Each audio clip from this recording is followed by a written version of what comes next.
Hey planner friends, how's it going? Thanks for just stopping by my channel. My name is Ryan and this is A Man with the Plans, and we are back to do an albeit late Q1 2019 Snowball update. So I filmed this video way back in the day and I don't know what I did with the footage, so we are just going to remake it today and we're going to use this fun little Erin Condren sticker sheet. I have a link down below if you want to go ahead and check out the Erin Condren products.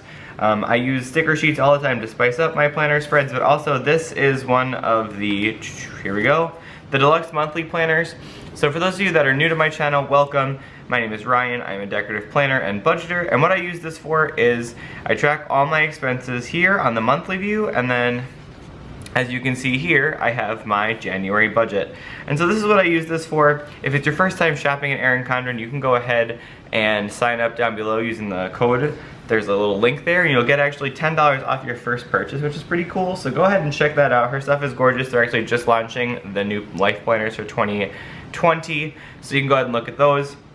In the meantime, a little bit about my sort of fiscal background. I am a single adult living in Minneapolis, Minnesota. I have one income. It's just me in the household here. I am currently on baby step 2 of the Dave Ramsey plan, and I'm going to show you sort of how things have been progressing for me. So I'm just going to kind of start to decorate this and lay it down. For me, the one thing that's almost most important when it comes to these types of things is really just enjoying how it looks. I feel like it makes me feel, not like I have my act together, but it just makes me feel like it's all put together in a way that, you know, you really are making the right choices, and it's easier to follow and look back when you've sort of like dolled up your planner. So we're just going to use this watercolor sticker here. I think I did this as a custom colorway, but it is really pretty. So we'll lay this guy down here. I'm gonna write, this pen I'm using is the Zebra Sarasa. It's gorgeous and it actually writes really nicely, so let's go ahead and just get this going and place that right here in the center and drop it down a little bit. So one of the reasons why I like to do this is that when you're in the thick of the baby steps, they can be a little bit daunting and frustrating. So what I like to do is I like to roll through the baby steps in order. I will leave a link up above to a Dave Ramsey video that I've done about the baby steps. And I walk through them with a little graphic I made, which you can find also over on Instagram. But for me, the nice part about this is walking through, you can see the process. So what I'm going to do here is write baby step number 1 down, which for those of you that are unfamiliar, baby step 1 is to have a mini emergency fund of $1,000. I completed this step, and let's assume you guys didn't want to do this so you can really just see more of the content itself. So baby step 1 is to save $1,000, and I am fortunate enough that I did that a while ago, and currently I have $1,034.04. Now, I have one of those keep the change things on my main checking and savings account where it takes like something from checking and moves it to savings to round out $1. So that's why there's like extra money in there. What I do is when it hits a certain amount, like $100 or more, I'll transfer it back over and then make an extra payment towards the debt. But it's just good to know. So we've got baby step 1 all done. It gets a lovely woohoo check mark. What I'm gonna do now is skip a line and add one of these little headers here, these little stickers that run across this way. And we're going to talk about baby step 2. Now baby step 2 is to pay all of the debts that you have, whether it be car loan, credit card, medical bills, student loans, and you pay them in order of smallest total amount to largest total amount. It totally avoids and does not include interest rates. So that's a debt avalanche. There's another method to that. If you're curious, you can look that up.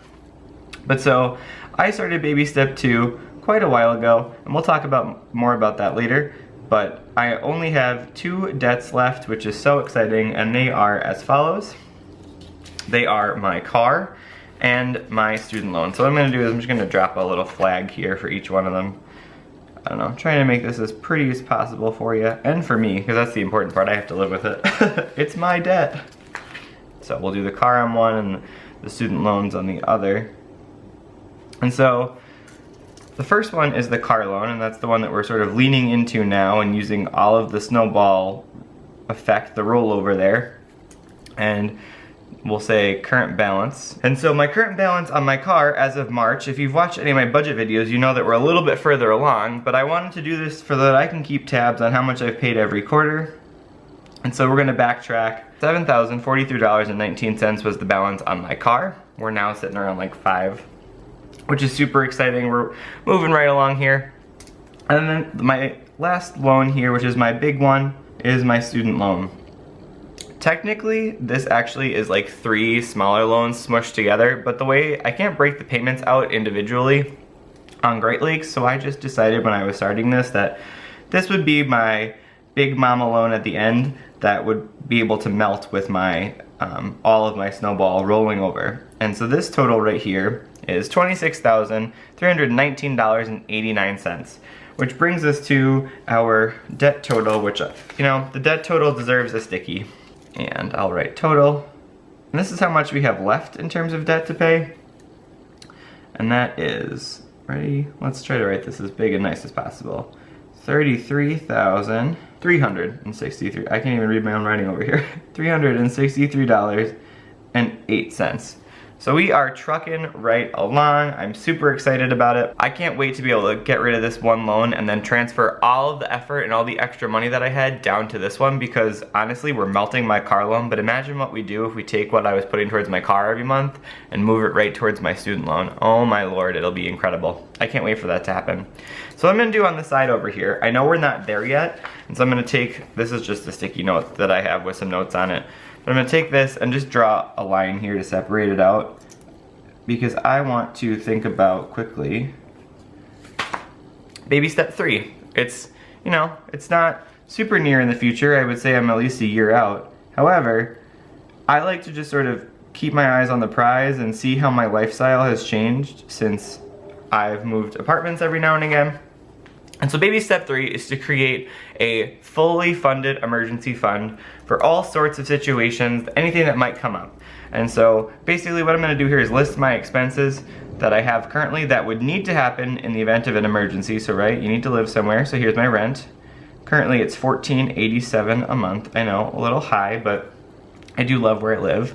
The next thing I have is utilities, and that's at $125. And then insurance, I would have that at $50. And then groceries, my current grocery budget is $250, so we'll keep that. And then miscellaneous, and this includes like personal, so like a haircut, any other medical stuff. And I can never spell this word right, so if I did, forgive me. We forgot a $sign. So you total all of that up, right? This is the bare bones. I'm not going out to eat. I'm not adding to my sinking funds. This is really just the basic stuff that I'll need. When you total this up, it comes to $2,112 a month is everything that I need. And so the purpose of the emergency fund is you go one of 2 ways. I would either say between 3 months and 6 months is what Dave says. So for 3 months, the total we'd need to save is $6,336. And for 6 months, let me just keep writing here, we would need to save, obviously we'll double that, and so it would be $12,672. My target then is, I'd like to be somewhere right in the middle, so we're gonna go for a nice even $10,000. That's the goal. If I can get $10,000 in my emergency fund, I will feel so comfortable about anything that might happen that I can just go ahead and say, not a big deal, I've got it sitting there waiting for me. So, you know, as much as we're sort of in baby step 2, I just love keeping my eye on the prize to say, what a nice time when all of the money I've been putting towards this, I'll be able to throw at this and then at my goals. It's just so exciting to me. So what we're gonna do here is the thing at the bottom that I'm gonna do is I'll just look back at sort of the debt balance history that I've had and the progress we've made, because as I mentioned, sometimes this journey can feel a little bit arduous and a little bit long. And for me, the way that I remind myself that I can do this, I've been doing it for long enough that, you know, it's just become a habit, is to look at how far we've come.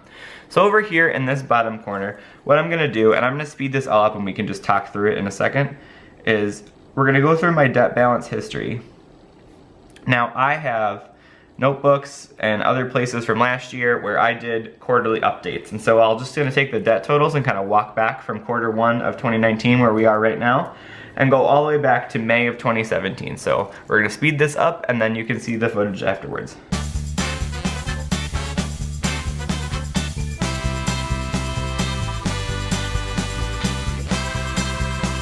Alright, so here we are, debt balance history. Starting back with the number we pulled from up top here over in baby step 2. Q1 debt balance is $33,363.08. Rewinding back to the end of 2018 in Q4, the debt balance was $39,825.03. So we brought it down quite a bit in Q1, which is always exciting to see. Going back again to Q3 of 2018, so that would be July through September of 2018, the debt balance was $43,439.69. Backing it up to Q2, so that's April through June. In June of 2018, the debt balance was $47,846.06. Going back to Q1 of 2018, the total was $51,717. And then all the way back, obviously I wasn't doing quarterly tracking then, but the number I have in one notebook from way back in the day was $60,848.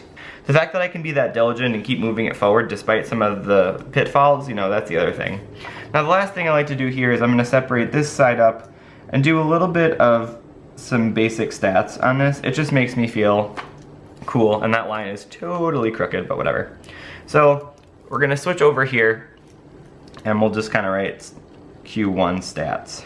The total debt paid in Q1 2019, that number is $6,462.14. And then if we subtract this number from this number, we'll get the total paid since 2017. So since I really got on this journey, and that number is $27,408.51.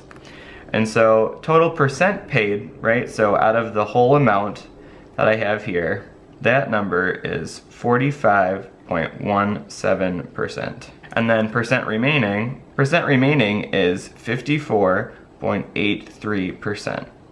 So not too shabby, I believe. I think we are closing in on the halfway mark, and for some reason, I know we don't feel like we're halfway there, but I feel like my shovel has gotten a lot bigger in the past couple of months, you know, increases at work and then taking on a second job and all sorts of other things. So I feel like we're on the right path. So overall, I'm just really excited. These types of videos really make me feel good about where I'm headed and remind me to keep my eye on the prize and keep moving forward. And the fact that we were able to pay $6,000 in debt in a 3-month period, you know, that's averaging $2 grand a month. Obviously my tax return helped significantly, but at the same time, you know, it's super exciting. So I'm gonna zoom you guys out so we can get one last look at the whole thing.